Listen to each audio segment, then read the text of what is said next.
It turns out the economy has not grown as quickly as we had hoped. The latest state numbers show companies had more major layoffs in 2011 than 1 year earlier. And News 3's Theo Keith is here to introduce us to the people most affected by these numbers. Theo. Eric, Sarah, yeah, we're told it's not as bad as it was a few years ago, but companies are still cutting, and that puts a lot of Wisconsinites back on the job hunt.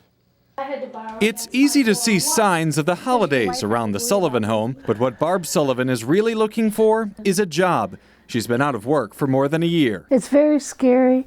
You self-doubt yourself a lot. I mean, there's days I get up and think, what am I doing wrong? Why am I not attracting another job? The 56-year-old says it's tougher as an older worker, but then her search got more complicated. I don't think my husband really understood it either until it happened again to him. Husband Tim just found out. His employer, Famous Footwear's Sun Prairie Distribution Center, is closing.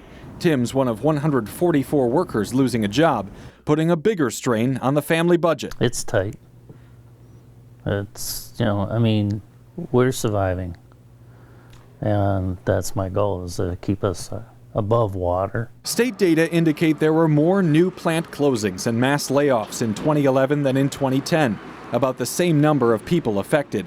Seth Lentz at the Workforce Development Board says companies are still cutting costs. We struggled through it, we got this far, and we just can't. We're as lean as possible. We can't go any leaner, and now going any leaner is going to break us. He says it's a reality check for many workers who have taken multiple jobs to make ends meet. That's real discouraging too. For the Sullivans, it's a time in their lives they'd like to be planning for retirement.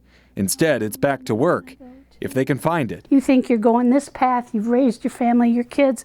Now when you can kind of enjoy life, you'll probably have to work harder than we did before.